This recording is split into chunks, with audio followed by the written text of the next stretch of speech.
In this lesson, we'll take a look at one of the more advanced concepts dealing with sentence corrections on the verbal section of the executive assessment, secondary issues that affect largely meaning and concision on your possible answer choices.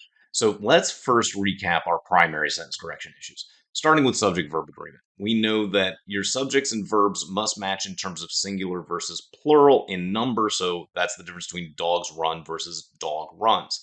Similarly, we have to make sure that our sentence is complete by not being a fragment without a subject verb pair or a run on which has too many subject verb pairs. We also need to track our verb tenses, so timing, past, present, future, as well as the difference between conditional. So that's the idea of I will do my homework being a definitive statement versus I would do my homework, which is a conditional statement that needs more information. We also need to track our pronouns and articles because we can always adjudicate the difference in number, the difference between it and they, for instance, it being a singular subject pronoun, they being a plural subject pronoun. And we need to make sure that there's no ambiguity in our pronouns or articles. So we can't have a sentence such as Bill, Bob, and Brent are at the store and he bought gum because we don't know who he is. And of course, you want to aggressively seek these errors in every sentence and in every choice because they should be relatively definitive when you're evaluating them. Now, our second set of primary sentence correction issues begins with a modifier absurdity. So we know that you've got to make sure that whatever is being described has to be immediately next to its intended object. So here we can see an incorrect placement, for instance. We can't say the greatest painter, comma, Pablo Picasso's Guernica. That's the painting, not the painter. Make sure that you don't have an absurd modifier because of incorrect placement within the sentence. And we need to track our adjectives and adverbs because even though colloquially or conversationally you might hear someone say, I run slow and not think second of it, but that's actually incorrect. We know that slowly is going to be our adverb form of the descriptor, and we know that adverbs need to modify all parts of speech that are not nouns, and adjectives must only modify nouns. We also need to track our parallelists and comparisons. So we want to make sure that those lists and comparisons are grammatically consistent. So you could have a list of simple past tense verbs such as I ate, I ran, and I slept. But you can't have an incorrect conceptual list where you've got nouns and a verb. For instance, my favorite teams are the A's, Raiders, and I like Man U is actually going to be a non-parallel list because you've got the nouns of A's and Raiders, but then we reintroduce the verb of like, and that makes this a non-parallel list. So we've got to make sure that grammatically and conceptually our lists are articulating the correct meaning. And of course, very often the most focused on issue in our primary sentence correction issue list, idiom. But remember, for idiom, these are the memorized English rules and things like fewer counts number, less counts amount. But you have to be certain that this is the final issue to evaluate unless you're certain of the error and the proper fix. And you want to make sure that you are absolutely 100% certain about these modifier absurdities, parallel lists, and comparisons, idioms, to ensure certainty with these errors to properly evaluate every choice. Then we talk about our secondary sentence correction issues, which is the crux of this lesson, starting with redundancy. So I like to say this is from the Department of Redundancy Department, because obviously you don't need to say department twice, but sometimes the sentence correction options on the executive assessment will basically do that. They'll say the same thing more than once. And if the only difference in your choices is extra terms, just consider, does this omission of those extra terms cause confusion? Because if the answer is yes, and you are suddenly confusing the meaning, you want to eliminate choices that omit the necessary information that basically allows the sentence to say what it is supposed to. But if the answer is no, that omitting these terms does not confuse anything in the meaning, you want to select the more succinct choice because that's one of the things that the exam is testing is your ability to articulate or identify correct articulation as briefly as possible. Now, another secondary sentence correction issue is just the fact that the sentence choice changes the original intended meaning. So the choice articulates information that doesn't match what the meaning was for the original sentence. And when you're deciding between different meanings, you always have to default to the meaning as originally presented within choice A, which is how the sentence is presented on the exam. And you've got to choose that meaning unless the original was written with an illogical meaning based on one of the other errors, the primary sentence correction errors that we already started this lesson with. So if you're deciding whether it's supposed to be more or most, for instance, you have to go with whatever the original said, unless that more was logically impossible in the original. So you can't just subtly have things change the meaning of the sentence if there was nothing wrong with the original meaning.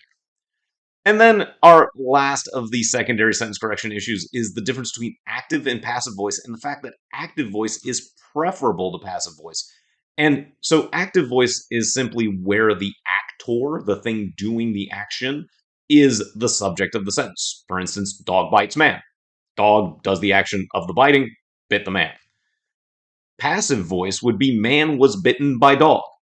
It's a complete sentence, but the actor was the dog, and we've made the dog the object as opposed to the subject, and that's not how English is intended. You want the actor to be your subject with the best English articulation.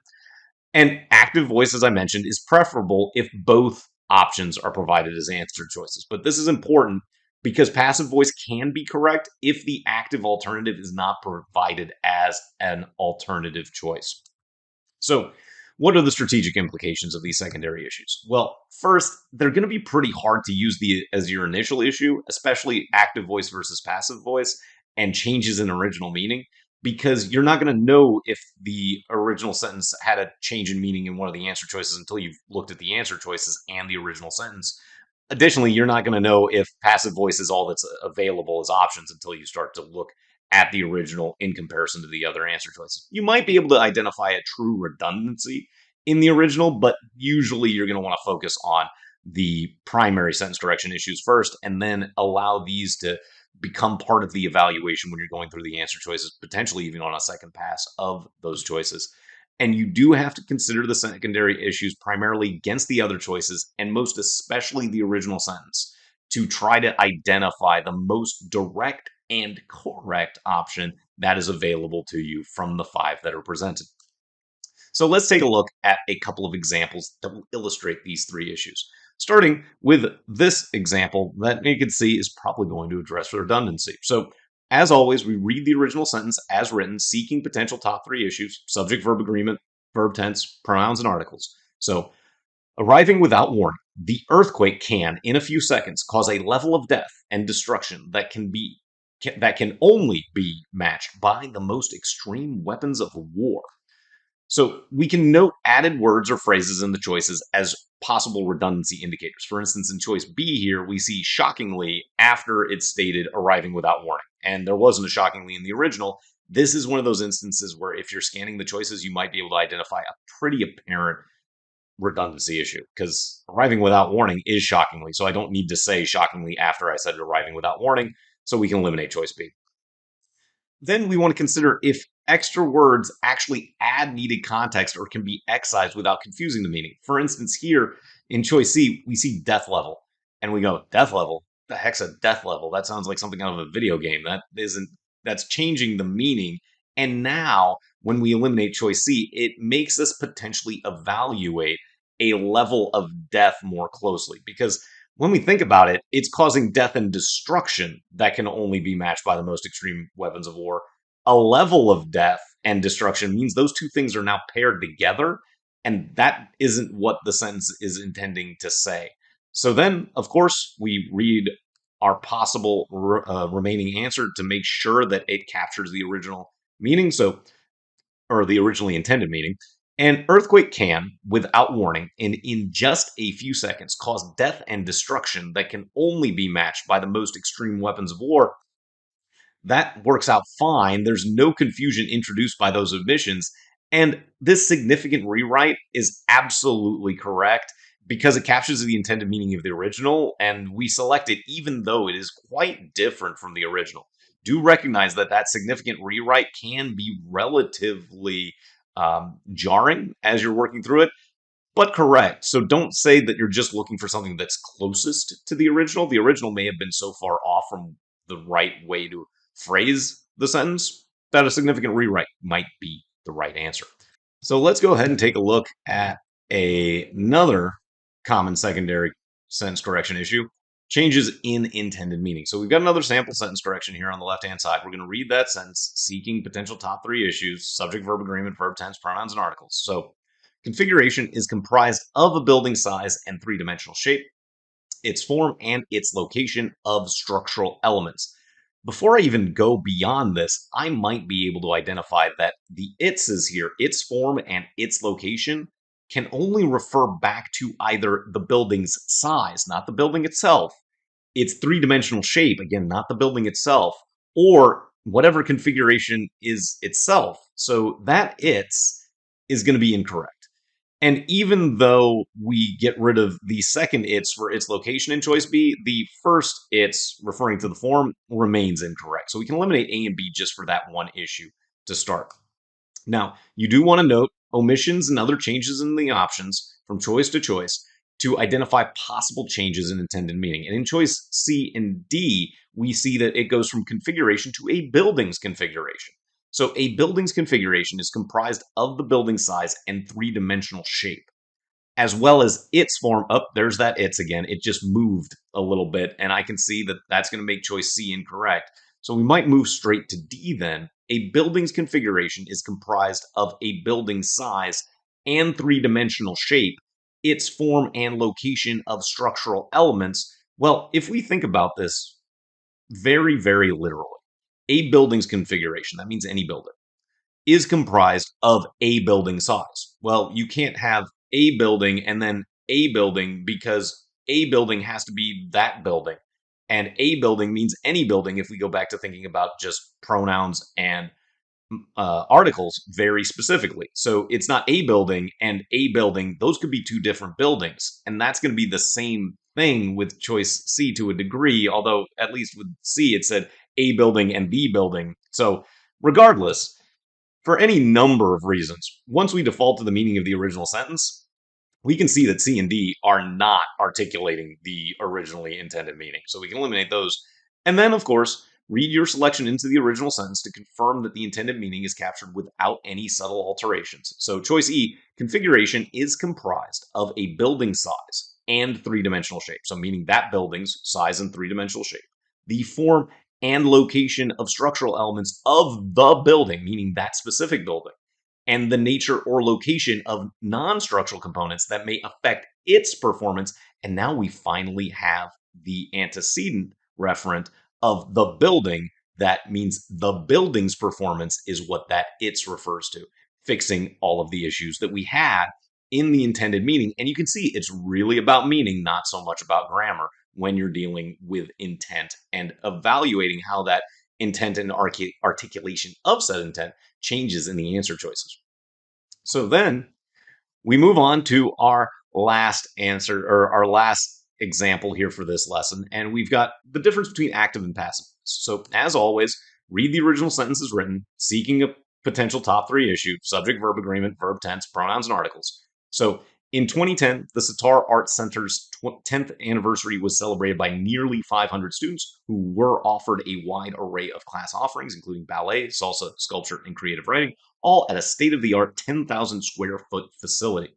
So you can note changes in the verb and subject placement as possible indicators of active and passive voice issues. And in this case, we can see that there's the celebrated, and we've got the Sitar Art Center's 10th anniversary is the subject.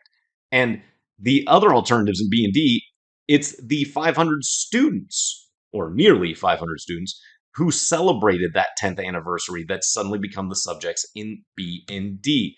And you want to consider which noun in the sentence is actually committing the main action of the sentence. And you want that entity to be the main subject. I'm thinking back to our dog and man example that we started the lesson with. And here, it's relatively obvious that it's the students doing the celebrating, not the art center or the art center's anniversary even, that makes the action of the sentence. So prioritizing the choices that have the main actor committing the main action allows us to eliminate A, E, and C pretty directly. Then with choices B and D, we just need to look for any other differences that might confuse the meaning or change the meaning. So starting with B, in 2010, nearly 500 students celebrated the Sitar Art Center's 10th anniversary by taking advantage of a wide array of class offerings, including ballet, salsa, sculpture, and creative writing, all at a state-of-the-art 10,000 square foot facility. Makes sense to me. But if we go to choice D, in 2010, nearly 500 students celebrated the 10th anniversary of the Sitar Arts Center. Who were offered? Who were offered? It was the students. Why am I introducing this question? So if we just find that one issue, we go, that introduces confusion. And I don't want that who were, so we can eliminate D. And having already read B in the evaluation, we can pretty confidently select it. So that is our list of secondary issues on the executive assessment sentence correction problems. Let's hop on over to the whiteboard and take a look at an example together and see how we can execute in real time by evaluating these last kind of issues that you want to look at when considering some of the harder questions you might encounter in the verbal section. So here we have a sample sentence correction, and we're going to set up the scratch pad as we do for every sentence correction on the exam. And so put a little line over top for a possible error. We begin by reading the original option. Overall, about 70% of the coffee house budget comes from earned income, though Kornblum said that sometimes the budget has depended more on grants from the National Endowment for the Arts and other funders. So we just want to track all of our subjects and verbs, our pronouns, if there are any, articles, if there are any, to make sure that no error is introduced. So overall, about 70% comes, so that's a fine subject-verb pair, from earned income. That's all fine, okay. So we've got an okay original statement subject-verb pair. Though Kornblum said, so Kornblum said, fine subject-verb pair right there, that sometimes the budget has depended, okay, so in the past has depended more on grants from the Endowment for the Arts and other funders. All of these modifiers, all of these subject verbs, the budget is a specific budget, so we do want that specific article of the as opposed to a. All of this is fine. There's no error in the original as written, so we have to look for the answer choices and see if there's anything that we can evaluate clinically. And we might find that in the very first word of the sentence, or of the choices, rather. So we've got income versus incomes. And if it was changed from earned income to earned incomes, well, that changes the original meaning demonstrably. So these are going to be changes in the original meaning. Because if we go from one income, and from earned income is like a generic broad categorization, to grants, that's going to be different than earned incomes, which would mean from like individual people. So this certainly changes the originally intended meaning, and we can eliminate D and E just for that one issue, and a very subtle one. If you notice that it goes from income to incomes, great way to cut this relatively lengthy underlined section down to size. So then looking at the other answer choices, we've got income in all three of them, and we'll look at just the extra words that are in C versus A and B. So we can see that though Kornblum said that on some occasions more than on others. Well, that seems like a significantly more wordy way to say sometimes. So this definitely would fall under the category of the Department of Redundancy Department. And if you're working through a situation where choice A doesn't seem necessarily incorrect in any clear fashion immediately, feel free to leave that line up top open and just name your errors as you're working through it, as we are here. And then we just have to look very closely at the differences between A and B. So we've got income, though Kornblum said that sometimes the budget depends versus has depended. So we've got has depended versus depends, mostly on grants. Ooh, there's another issue. So we've got has depended versus depends, and more on grants versus mostly on grants.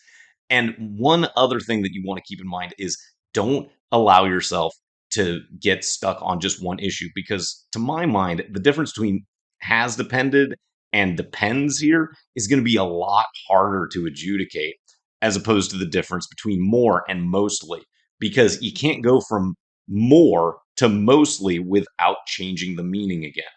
And it's going to be really hard to get rid of the depends versus has depended because it says that it comes, so it actually could go either way. But we know that we can't change the originally intended meaning here. And so that's the reason we can eliminate choice B. And by focusing on meaning and some of these secondary issues, you can avoid getting stuck on a primary issue that may actually have two okay answers. And in this case, we just read the original back to make sure that everything made sense. And this is how you can consider some of these harder, higher end difficulty things when you're working through sentence corrections on the test. Go ahead and practice some more problems on your own to get better at this specific aspect of the verbal section of the exam.